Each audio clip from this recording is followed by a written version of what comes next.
예, 창세기는 한마디로 말하면은 언약에 관한 책입니다.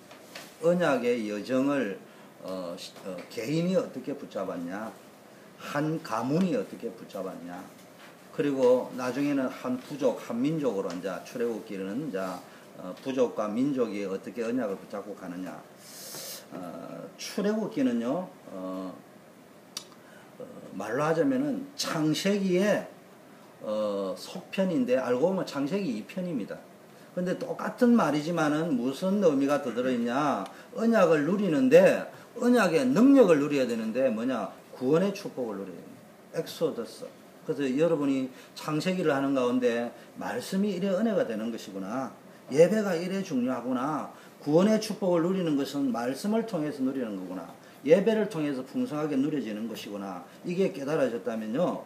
출애굽기를 우리가 강의를 하고 설교를 듣는 기간 동안에는 여러분 인생에요. 모든 갇혀있던 포로된 거, 노예된 거, 잡혀있는 거 거기서 뭡니까? 탈출하는 역사가 있어야 돼요. 가난에서도 탈출하고요. 병든 데서도 탈출해 건강을 회복하고 가정에서 모든 것들이 회복되어지는 그런 구원의 축복이 누려질 줄 믿습니다.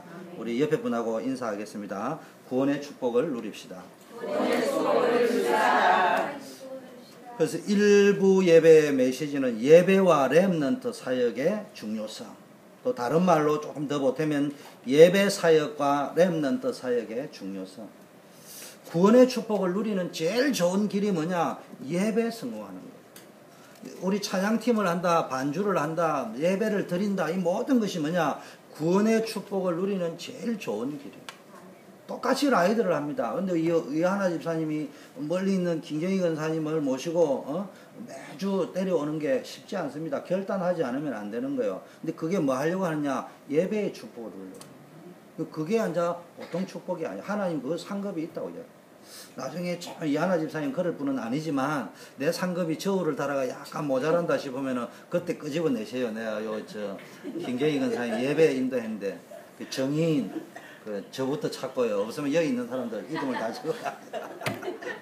나중에 미 목사님까지 모시고 와서 그때 봐주셨죠? 정윤종 영화에서는 나올 이야기입니다만은 렘넌트 사역, 넓게는 전도 선교 사역이지만 좁게는 우리 후대를 향하여, 단순 후대가 아니에요. 미래를 내다보면서 이 복음은 끊어져서는 안 되겠다. 그 가슴이 있는 사람들이 렘넌트 사역을 하는 거예요. 직접 하는 사람, 간접하는 사람, 이 모양 저 모양으로 다 할 수 있는 것입니다. 제가 살아가면서요, 우리 교회는 뭡니까? 어느 분은 교회의 재정과 행정을 잘 감당을 해주기 때문에 감사한 분이 있고요. 어떤 분은 현장을 잘 지키고 있기 때문에 감사한 분도 있고요. 어떤 사람은 피스메이커가 다 돼서 감사하고요. 어떤 사람은 말씀을 스폰지처럼 잘 빨아들으니까 설교할 때 제가 힘이 나고, 이게 보통 축복이 아니란 말이에요. 이것들이 작아 보이지만 모이가 어느 날 하나님이 마가다락방에 역사할 적에 우리 교회도 마가다락방과 같은 역사가 일어날 거예요. 자, 출애굽기 전체를 가지고 우리가 깨달아야 될 사실, 상징적인 언어들이 있는데요. 그게 뭐냐? 출애굽기 오늘은 개론, 서론을 1부, 2부에 하겠습니다. 그 다음 주부터 본격적인 출애굽기 강의를 하는데 오늘 서론, 출애굽기 전체를 한번 훑어보면요. 출애굽기에서는 바로 왕이라는 사람이 자꾸 등장합니다. 이 말은 뭐냐? 바로 왕은 누구냐? 사단의 세력을 상징하는 겁니다. 냅킨 하나 좀 주시죠. 사단의 세력들을 바로 왕은 상징합니다. 그래서 우리가 이 사단의 세력에서 빠져나와야 돼요. 안 그러면 늘 보이지 않는 이 사단의 세력이요, 여러분 인생을 공격하고 자녀들을 공격하고 가정을 공격하는데 이게 안 보인단 말이에요. 공기가 눈에 안 보이니까 오염이 됐는지 깨끗한지 모르잖아. 그래서 제가 기도를 하다가 우리 성도님들의 육신적 건강을 생각해야 되겠다. 그래서 새벽에 일찍 내려와 기도하고 창문을 활짝 열어놨고 저도 문을 열어놨고 소통을 다 시켰어요. 조금이라도 깨끗한 공기를 마시라고. 근데 그게 오염이 되어 있으면 뭡니까? 병균이 들어올 거 아니에요. 그 우리가 뭡니까? 눈에 안 보이는 사단의 세력이 보이지 않는, 성령도 눈에 안 보이고 사단의 세력도 눈에 안 보이는데 뭡니까? 이 바로 왕에게 빠져나오지 않으면 사주팔자 운명을 딱 잡고 있는 사람이 누구냐? 사단의 세력이라. 두 번째, 애굽은 무엇을 이야기하느냐? 이 사단이 임금 왕노릇하고 있는 세상 나라를 이야기하는 거예요. 그 세상에 여러분이 세상에 사는 동안에 70년, 80년, 100년 동안 사는 동안에 우리가 뭡니까? 구원의 축복을 누리고 하나님이 살아계심을 맛보고 그 기간 동안에 우리가 뭡니까? 예수 믿고 구원받는 기회가 있고 다른 사람에게 복음 전하기 때문에 세상에서는 우리가 해야 될 일이 있어서 하나님이 이 세상에 보냄을 받은 거예요. 어떤 의미에서는요, 세상에서 여러분이 일을 잘해야 천국에 가지고 영원한 축복을 누린단 말이에요. 믿음으로 다 가는 거지만 원리상 이야기하면 세상에 여러분을 일해라고 보내놓고 잠시 있는 거라니까.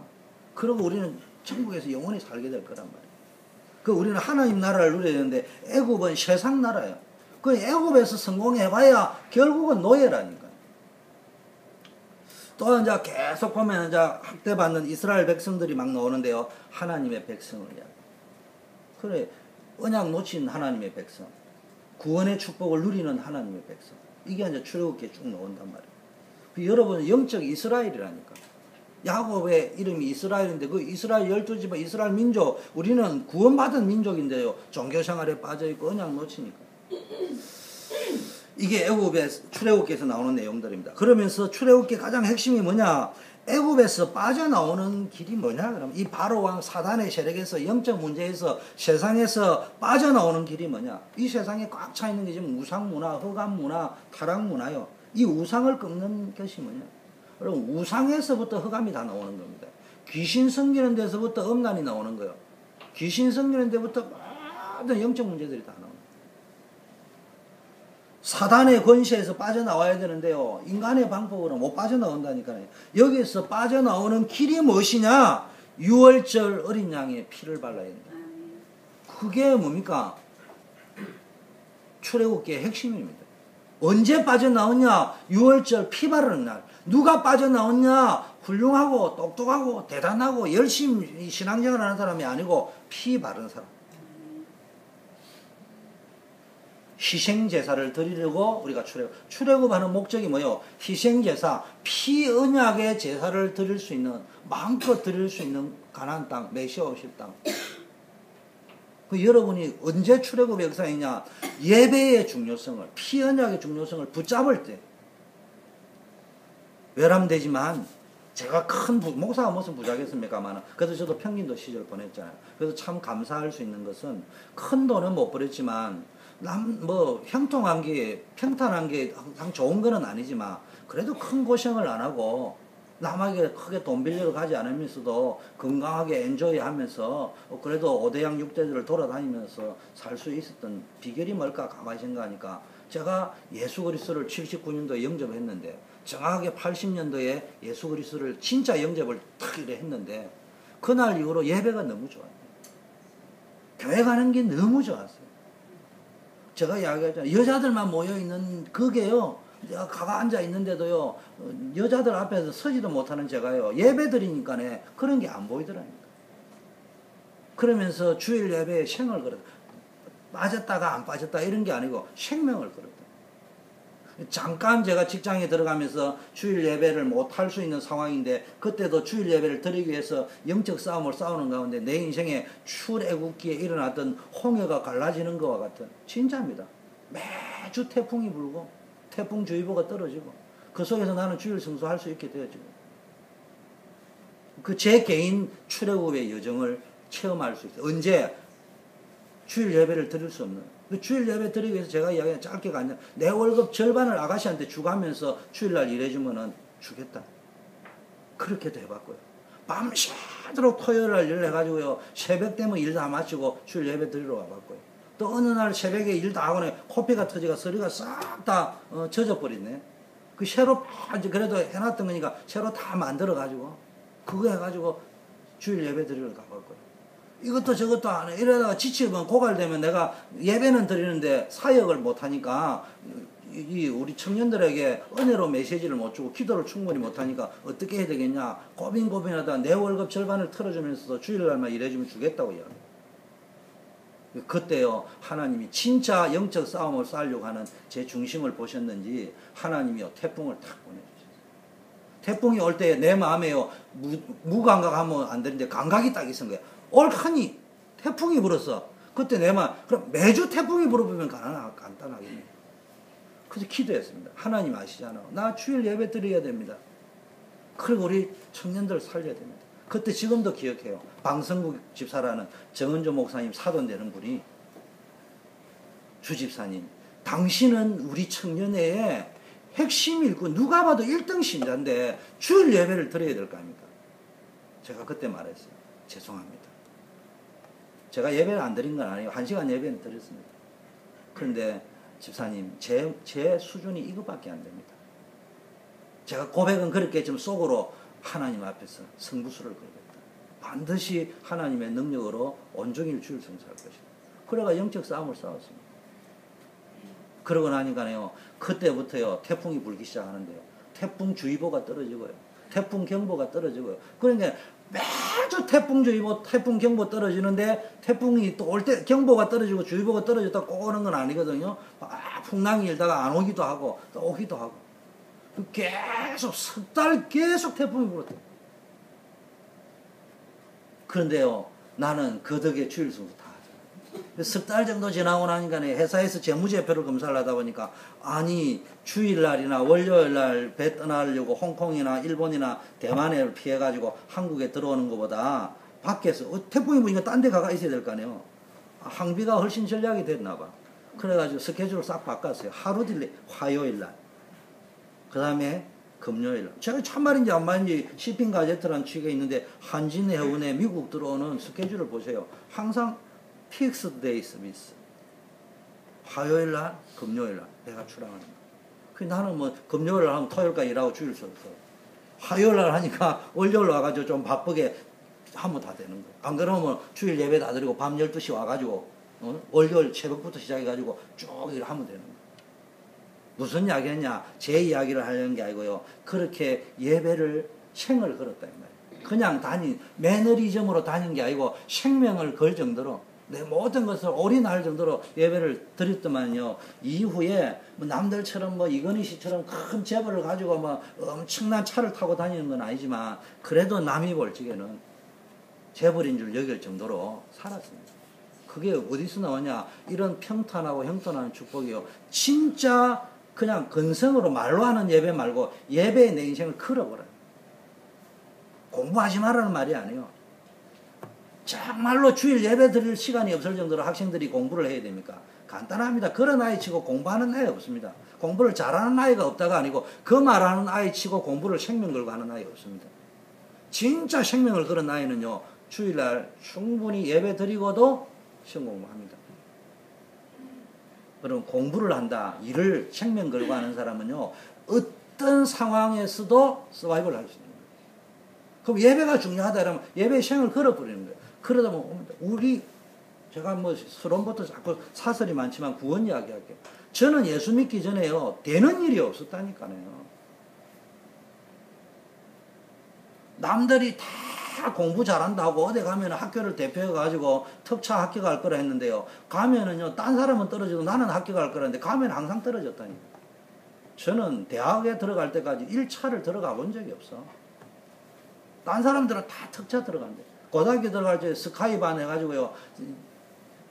간이 침대 이렇게 깔아놨고요. 집에도 안 가고 학교에서 공부했다니까요. 아무리 눈 감고 치도 부산대학 갈 줄 알았어요. 그런데도 못 들어갔다니까. 그게 내 인생이에요. 얼마나 안 풀리는지 몰라. 공무원 시험 실제 국업 이런 거는 우리는 공무원 시험이라고 생각도 안 하고 살아.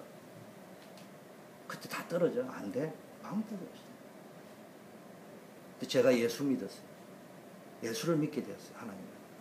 그 다음부터는요. 시험만 치면요. 수석이에요.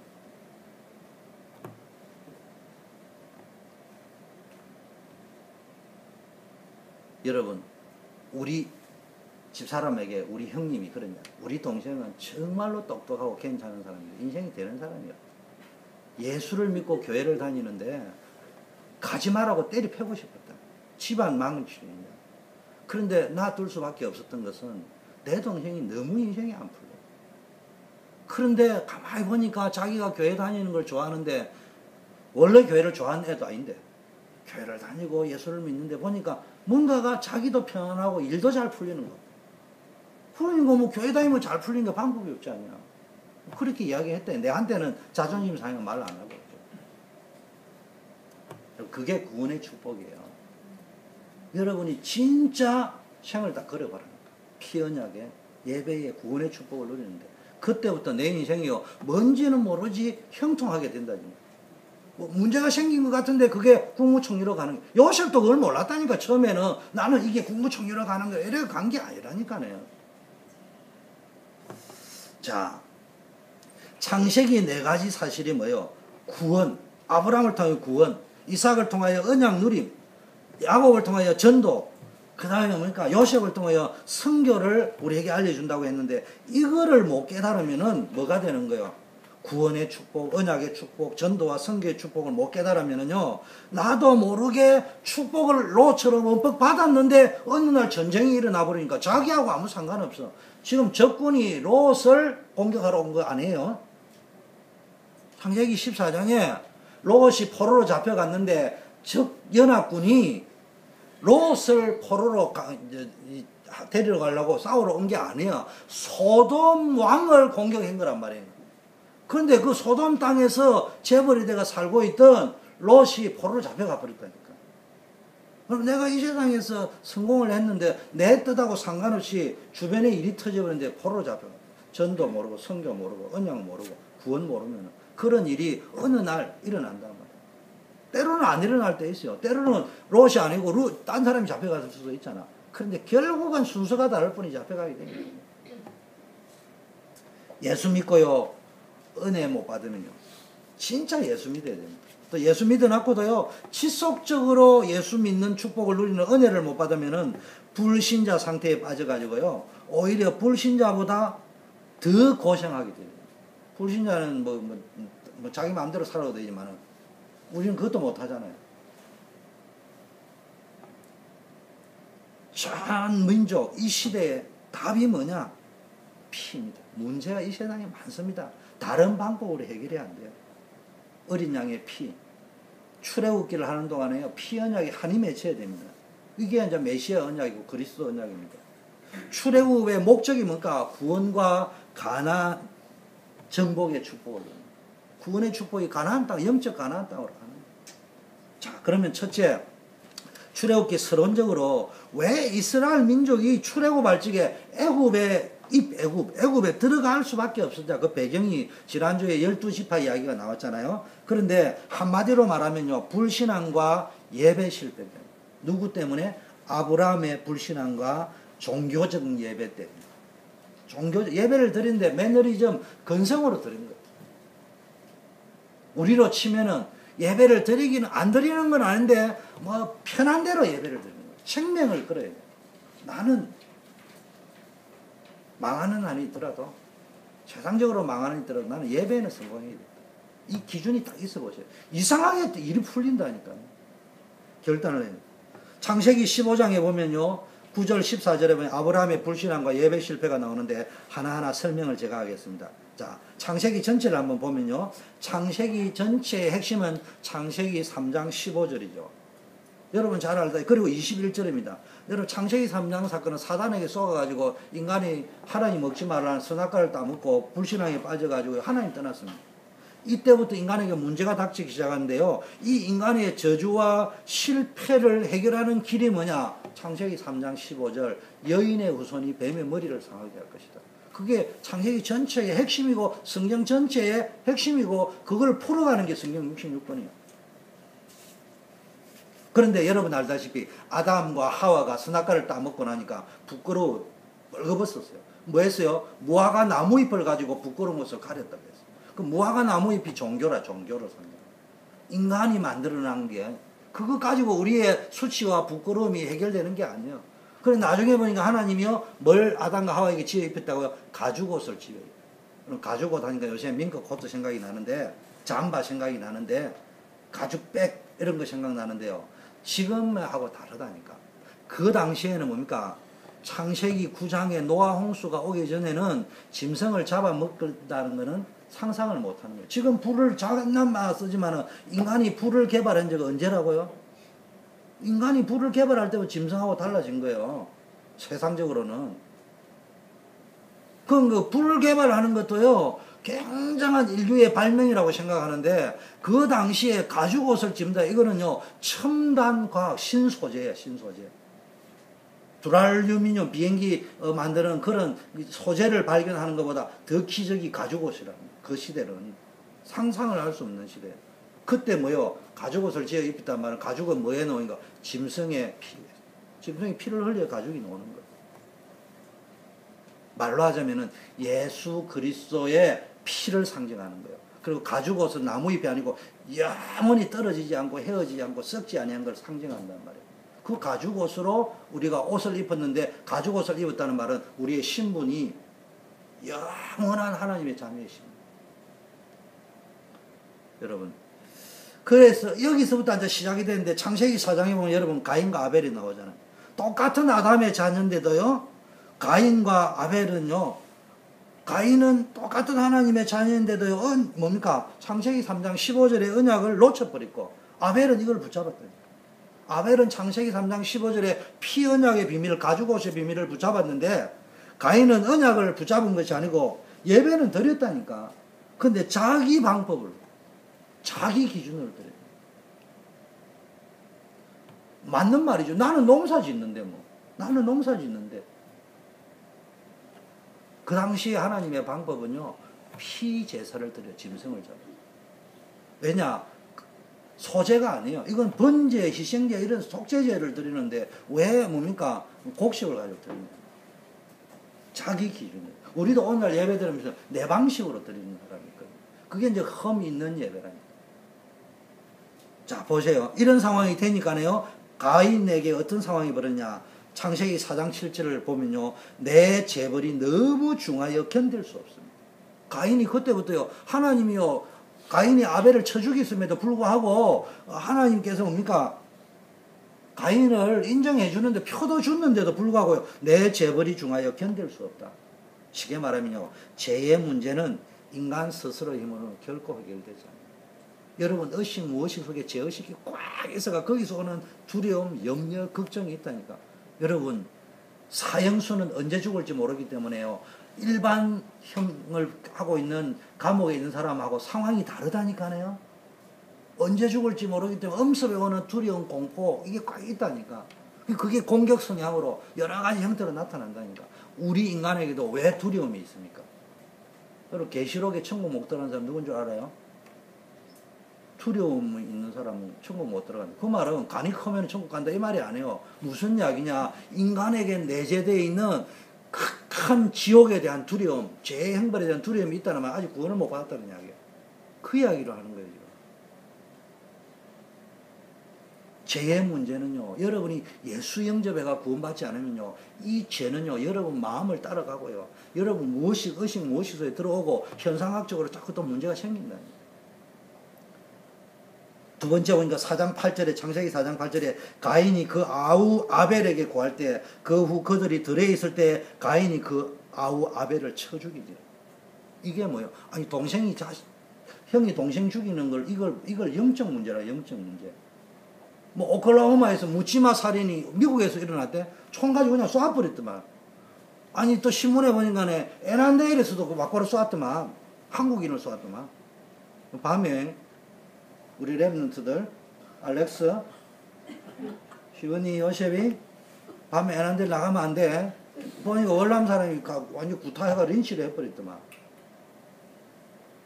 물론 하나님이 지키시겠지만. 근데 하나님은 지키시는데 때로는 천사가 막 동원될 때가 있어. 근데 천사가 땡땡이 치면 골치 아프잖아. 요거만 딱 짜면 2단 되는 거예요. 농담이고, 여러분이 뭐 해야 됩니까? 정말로 이 사단은요, 이 사단이라는 존재는 살인자예요. 요한복음 8장에 처음부터 거짓말하는 자예요. 살인자예요. 죽이고 또. 이게요, 영적 문제를 가지다 줍니다. 근데 자꾸 본인이 영적 문제가 왔는데요, 말씀대로 안 해요. 말씀은 아는데 엉뚱한 짓을 자꾸 해요. 그게 영적 문제입니다. 아는 대로 안 하는 거예요. 그 가재처럼 옆으로 자꾸 간다. 그렇게 해도 내가 말씀대로 못 살 수 있거든요. 우리는 신이 아니에요. 말씀대로 못 살아요. 그러나 말씀대로 살려고 노력을 해요. 자, 세 번째 보니까 창세기 4장 14절에 주께서 오늘 이 지면에서 나를 이제 쫓겨나는 이제 내가 주의 낯을 배웁지 못하겠다. 내가 땅에서 피하여 유리 돌아다니는 자가 될지라. 물은 나를 만나는 자가 나를 죽이겠다. 이 보세요. 하나님 떠난 가인이 뭡니까? 언약을 놓치고 하나님 떠나니까요. 계속 세상을 떠돌아다녀야 되고요. 마음에는요. 누가 나를 죽일지 모른다 두려움에 빠져 있는 거예요.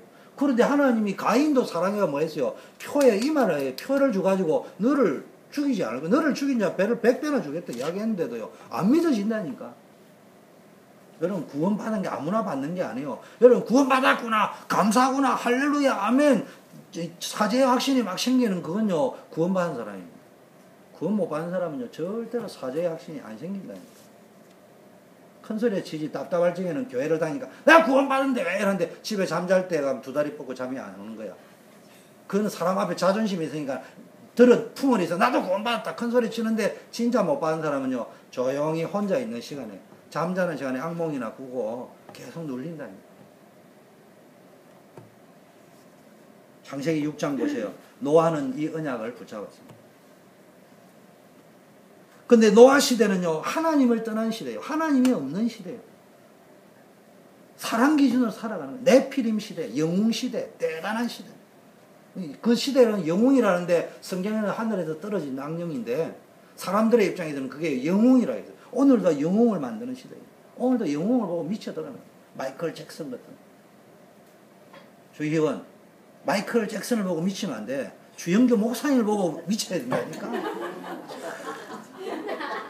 WRCR 우리 랩런트들이 막 축제하는 거 보고 미쳐야 되지. 왜 마이클 잭슨 보고.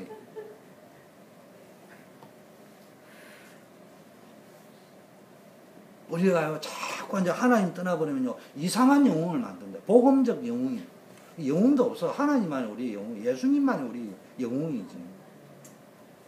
제약과 관용의 시대입니다. 제약과 관용.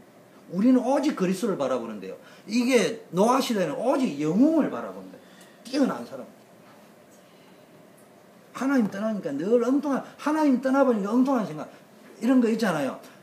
집을 떠나버렸어요. 그럼 처음에는 뭡니까? 두렵잖아. 와, 엄마 잃어버렸네. 이러다가 이제 한 달 정도 지나고 이제 담담해지는 거예요. 그게 사람의 심리라네요. 비행기 납치를 당하면요. 극한 두려움에 오늘 난 죽었구나. 막 하이제킹했다면 총을 쏘고 이러면 내가 죽겠구나. 그래가지고 누구도 몇 명도 쏘고 영화에 보면 나오잖아. 그럼 다음은 내 차례 극한 공포에 있는데요. 12시간인가 24시간이 지나면요.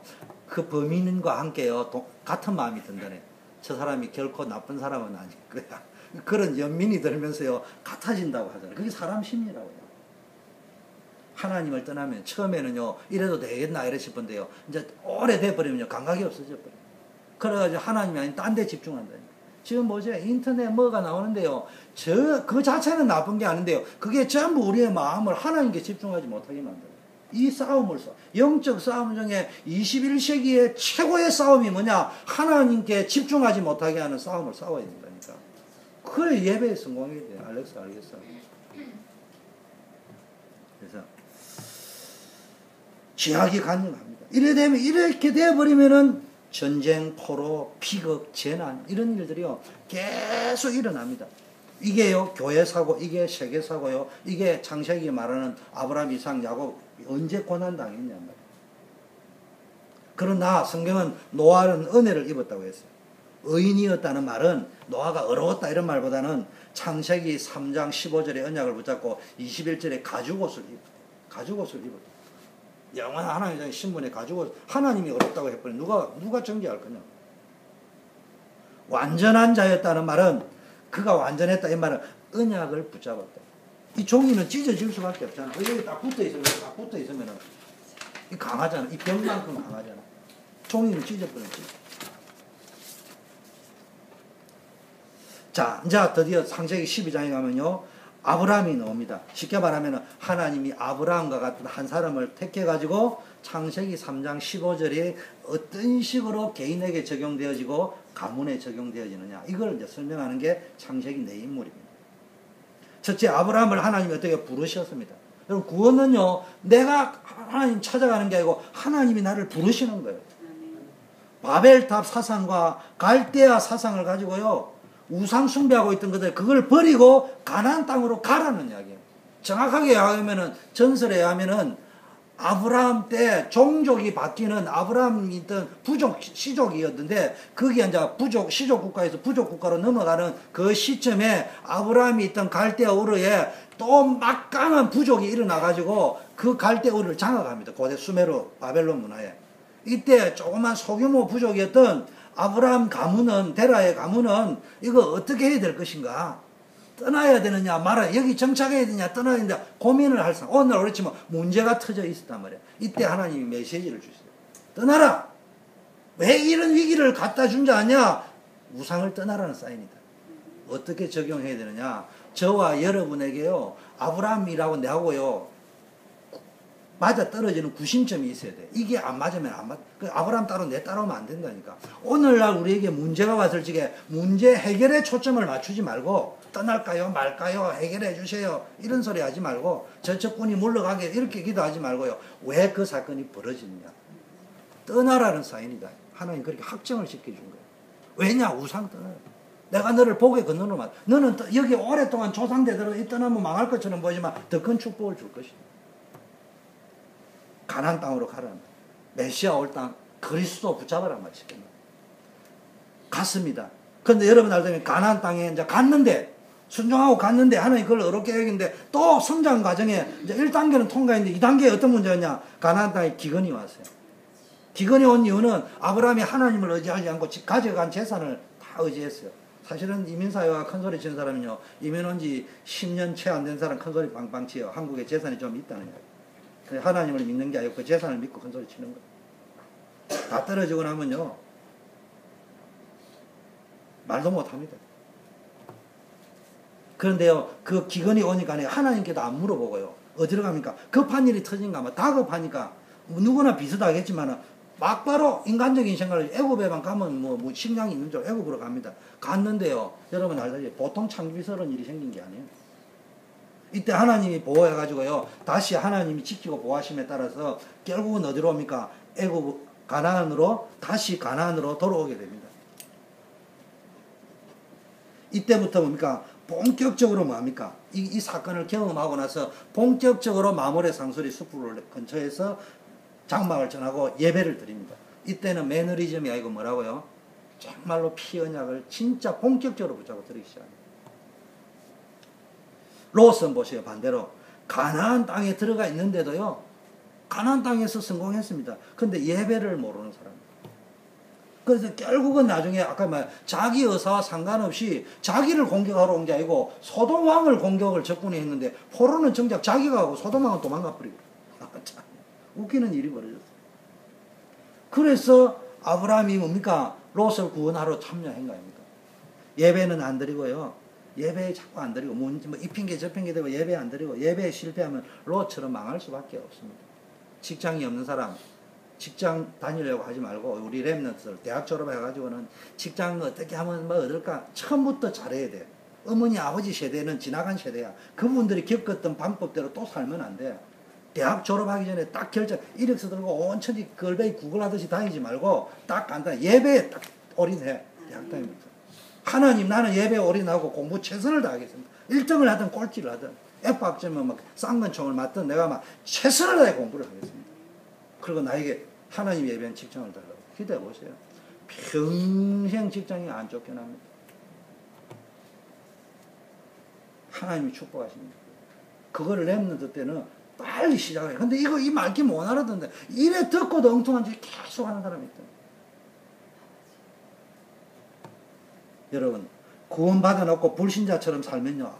불신자 상태 봐. 영적, 정신적 스트레스에 우상, 귀신 생기고요. 계속 하나님 문제 살아가고요. 그러다가 육신, 마음, 가정, 후대 쫄딱 다 망하는 지옥 같은 인생 산다.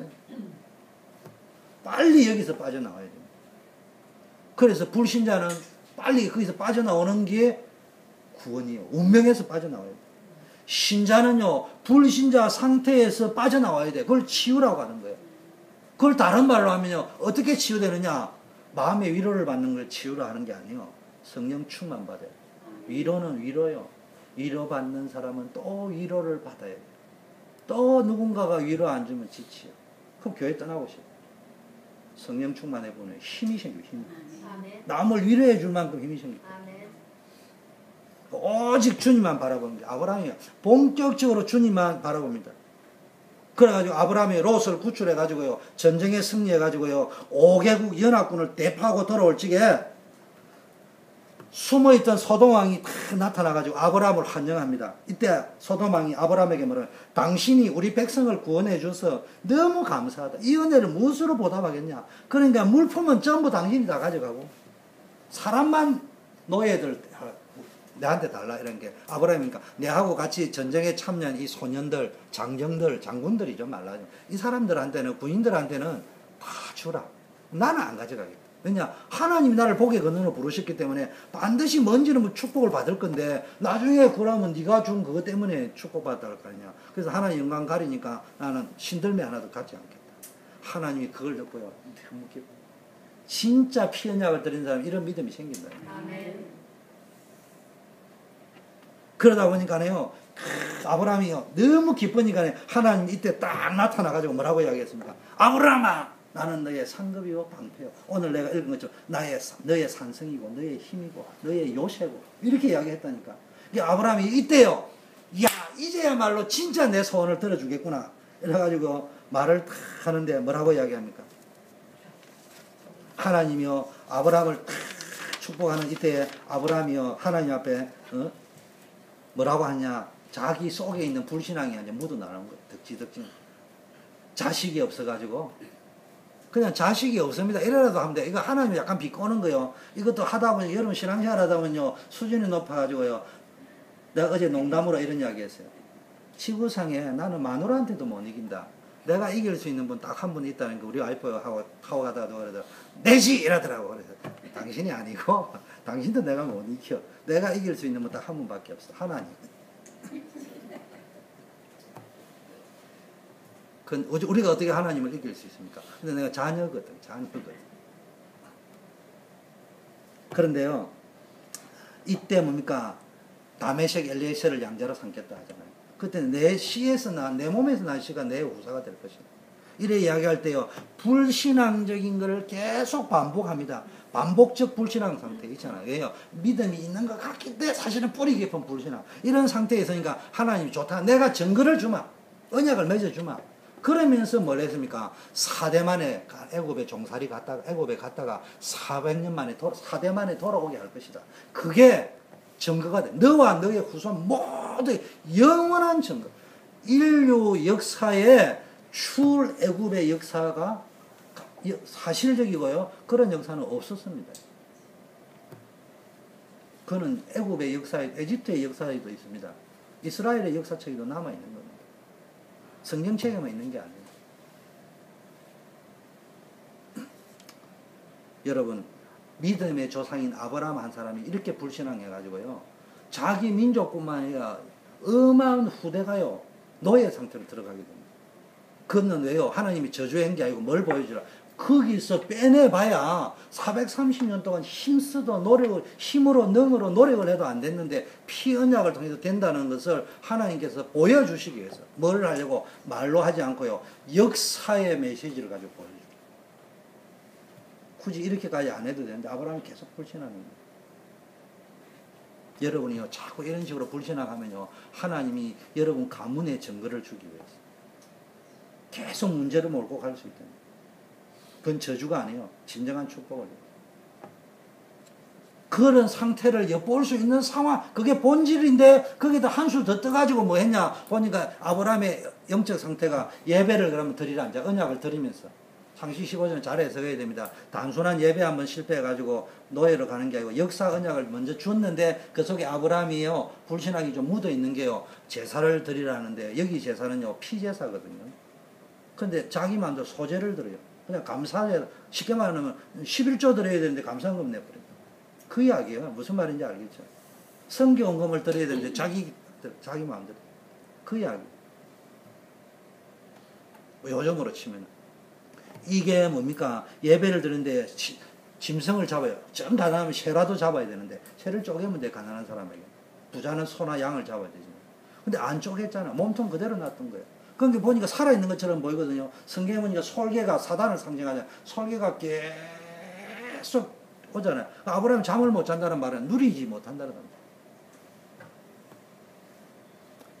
이 때문에요. 430년 포로 노예 종살이로 들어갑니다. 쉽게 말하면요. 아브라함이 반쪽 언약 예배를 드렸다. 믿음이 없는 것은 아닌데 롯보다는 믿음이 훨씬 좋고 믿음의 조상인데도요. 순간 어느 순간에 왜 롯보다 못할 때도 있는 거야.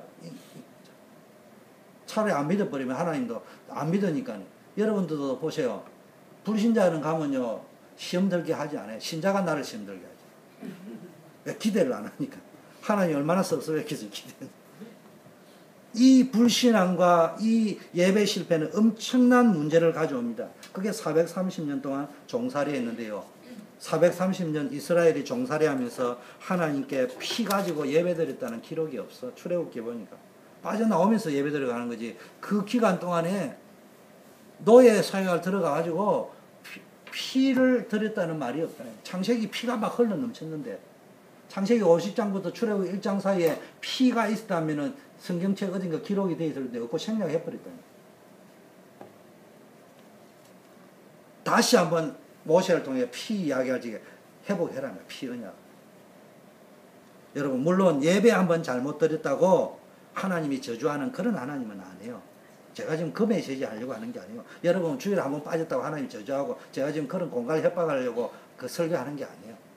근데 여러분 중요한 미래를 놓고 언약을 체결하는 시간표에는 중요한 축복과 하나님의 영원한 언약 성취의 약속을 두고 하나님이 언약을 맺는데 우리는 그 언약을 하나님이 언제 체결하는지 모른다니까. 하나님이 니하고 내하고 언약 체결할 적에요. 우리의 일상 속에서 일어나는 일이란 말이에요. 때로는 우리가 알 수도 있고 모를 수도 있단 말이에요. 그렇다면은 우리가 늘 알면은 얼마나 좋겠어. 근데 영적인 세계를 다 모르니까 우리 입장에서는 매 순간 최선의 선택을 해야 돼요. 그래서 매 순간 구원의 축복을 누리고 예배에 성공해야겠다는 결단을 가지고 영적으로 깨어 있어야 된다. 이 말이에요. 언제 하나님이 그냥 맺는 언약도 있지만 큰 역사를 가지고 언약을 맺는 내가 영적 아브라함이니까 그렇잖아요. 따라서 여러분 언약 없는 기도는 실패합니다. 회개도요. 그리스도 없는 회개는 헛수고입니다. 언약이 없으면 자기 생각을 믿고 이게 하나님 뜻이라고 합니다. 자기 신념을 가지고요. 믿음이라 하고요. 그가 응답받았다고 하지만 응답이 아니에요. 이게 바리새인들과 같은 사람. 하나님이 다윗이 뭡니까? 나중에 인구조사하잖아요. 그 다윗이 겸손했는데 어느 날 자기가 잘나서 그런 줄 알고요. 인구조사를 한번 해봐라. 이러니까 하나님이 진노하셨어요. 저는 성경에 인구조사가 기뻐할 때도 있고요. 인구조사할 때 기뻐할 때 언제요? 인구조사 하면 무조건 나쁜 게 아니에요. 뭐 하나 전쟁하러 갈 적에 가나. 그러니까 30세 이상 되는 다 뽑았잖아. 그 어느 밑지파에 몇 명 다 했잖아. 근데 다윗은 그런 수준이 아니에요. 자기 자랑하려고 인구조사해가지고요. 연병이 돌아버렸습니다. 하나님 열받아가지고. 이때 다른 방법으로는 아무리 해도 그 징계가 그치지 않았어요. 근데 여러분 잘 알다시피 사무엘하 24장 18절을 보니까 오직 아라우나 타작마당에서 피제사를 드렸는데 그 재앙이요. 거짓말처럼 딱 끝나버려요. 이게 성경의 모양이냐? 피 언약을 설명해 줍니다. 여러분 정말로 이제 뭐 불신앙 버려야 됩니다. 예배에 성공해야 됩니다. 마지막 세 번째, 이스라엘이 애굽에서 노예 생활하게 된 원인이 뭐냐 그러면 첫 번째 원인은 아브라함의 순간적인 불신앙, 반복적인 불신앙, 자기도 모르는 불신앙 때문에요. 그것 때문에 저주를 한 게 아니고 하나님이 영원한 언약을 보여주기 위해서. 쉽게 말하면 여러분이 자꾸 불신앙하니까 좋다 보여줄게. 여러분은 기도 응답해 주면 보여주는 거죠. 그렇지 않아요. 역사를 너네 가문의 역사를 만드는 증거를 보여. 그래가지고 역사는 뭐예요? 모든 사람이 알아야 되죠. 그러면 이제 그 사람은요 전 일가 친척 사돈 팔촌까지 다 알도록 문제를 그게 뭐예요? 암이 걸려버려. 그게 뭐예요? 부도 나버리는 거예요. 그럼 뭐 숨길래도 숨길 수가 없어. 다 드러나. 그래놓고 건져내는 거예요. 이런 식으로 드라마틱한 체험을 하기를 원합니까? 나는 그런 체험하고를 원치 않습니다.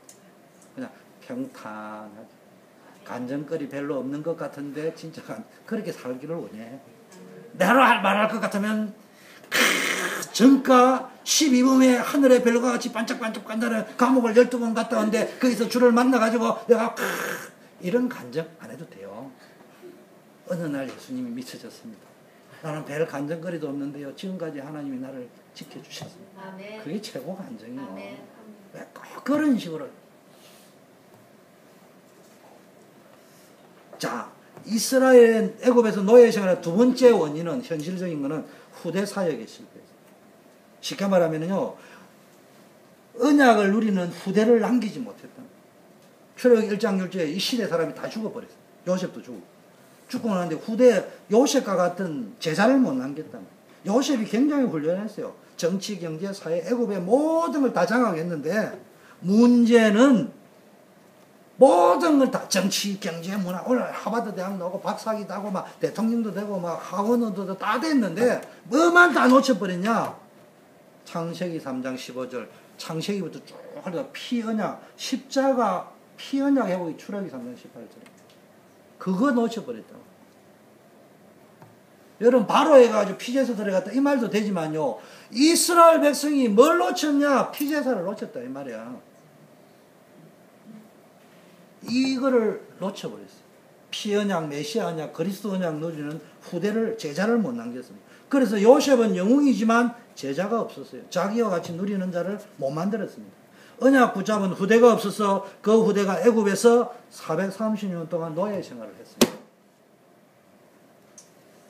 언약을 누리는 한 사람만 있어도 그 시대를 건질 수 있어요. 다니엘 보세요. 전부 그 시대 우상 앞에 무릎 꿇는 시대인데 언약 잡은 다니엘 한 사람이 있었는데 새 친구가 모여들고 바벨론 왕 느부갓네살 왕이 다니엘 앞에 절할 정도로 시대를 건지게. 4대 왕들이 다니엘을요. 그러므로 인간성의 문제는 있어도요, 요셉보다는 야곱이 훨씬 나은 거예요. 요셉아, 야곱이 훨씬 낫대. 아빠, 네가 요셉이냐? 아빠가 야곱.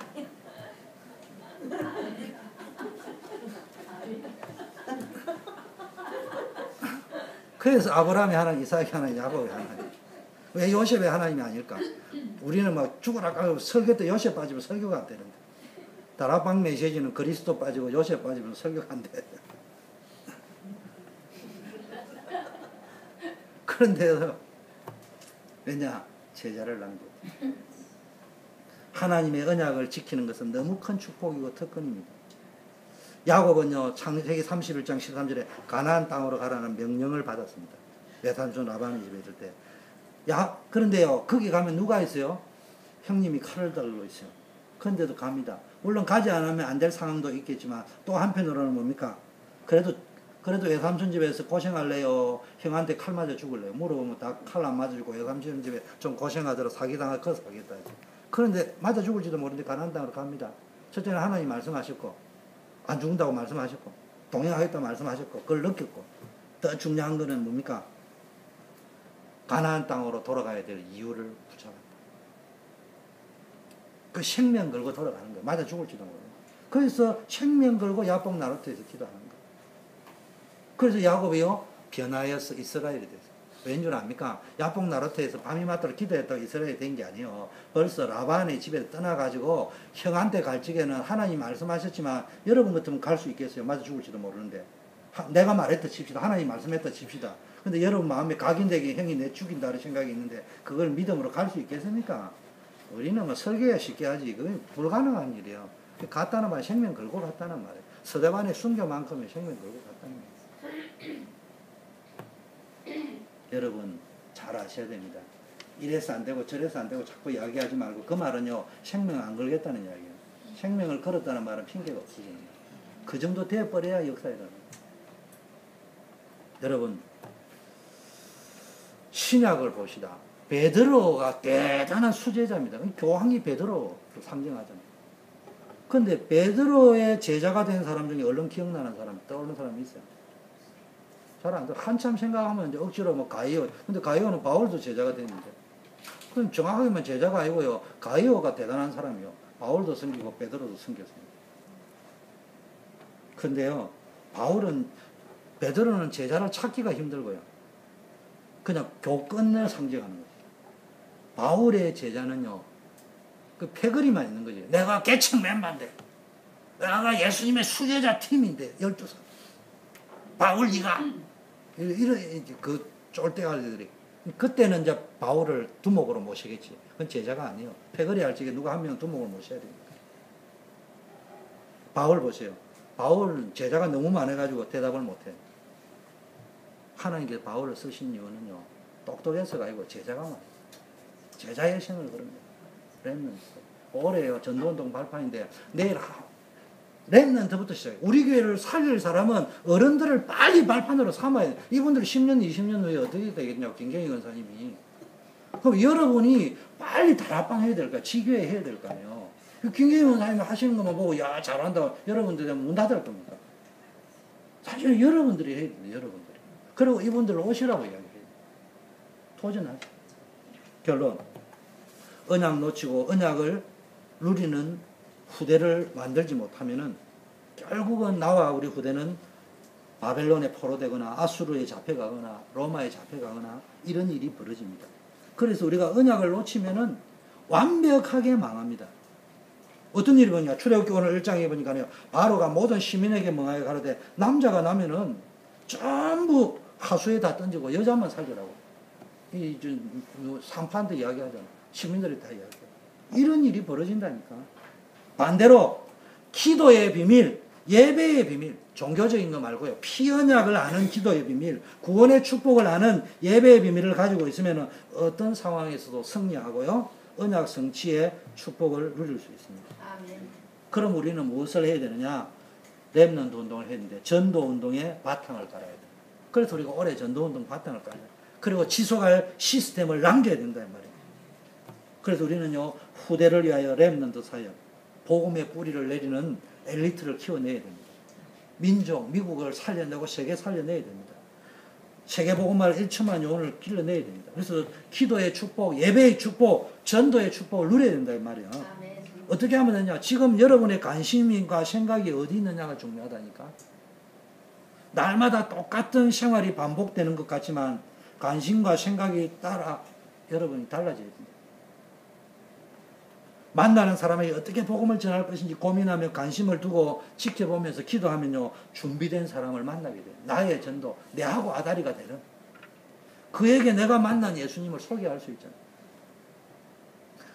그렇게 막 떠들고 설치지 않아도요, 전도가 되어지기 시작합니다. 하나님께서 전도의 문을 열어주시는 것을 체험하게 됩니다.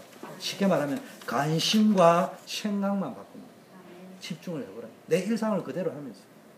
기도, 개인 예배 생활, 기도가 누려지고 개인 예배 생활이 누려지고 전도의 축복이 누려지면 그때부터 유일성의 응답이 따라옵니다.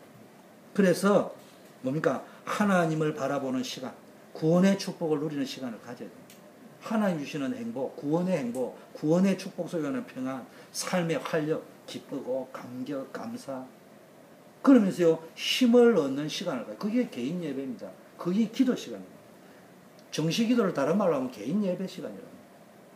가장 큰 응답이 뭐예요? 응답 중에 가장 큰 응답이 복음의 비밀 속에서요, 하나님의 행복, 평안, 삶의 활력, 힘을 얻는 거라니까. 이거는 없이 문제만 해결되니까 나라도 뭐 하나 생기면 기분 좋지, 밥 한 끼 얻으면 기분 좋지, 맨날 그런 수준으로 살면 안 된다니까. 그럼 뭐 해야 됩니까? 내가 차 한 대 생기면 기쁘지.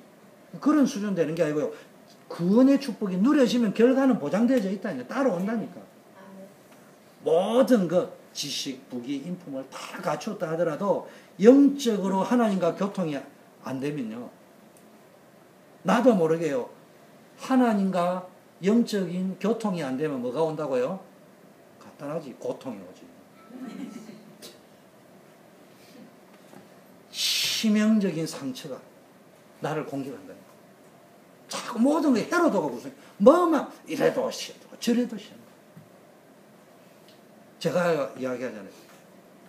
저서 수근수근하면 내 이야기하는 것처럼 보여요. 어느 날 요셉장을 딱 읽고 믿음이 딱 들어오니까 이런들 없다. 저거가 뭐 혹시 중상모략을 나를 한다 하더라도 나는 언약 붙잡으면 된다. 그러니까 신경 쓸 필요 없어. 그러니까 사실은 그 사람이 그렇게 말한 게 아닌데 옛날에 내 영적 상태가 그랬다니까. 지금은 그분들 그런 말도 안 하지만 내가 그렇게 하느냐 안 하느냐 알아서 안 한다는 게 아니고 설령 한다 해도 상관이 없다고 결론이 내려져 버리니까 don't care. 신경 안 써도 되는 거예요. 그 상태를 이야기하는 거란 말이에요.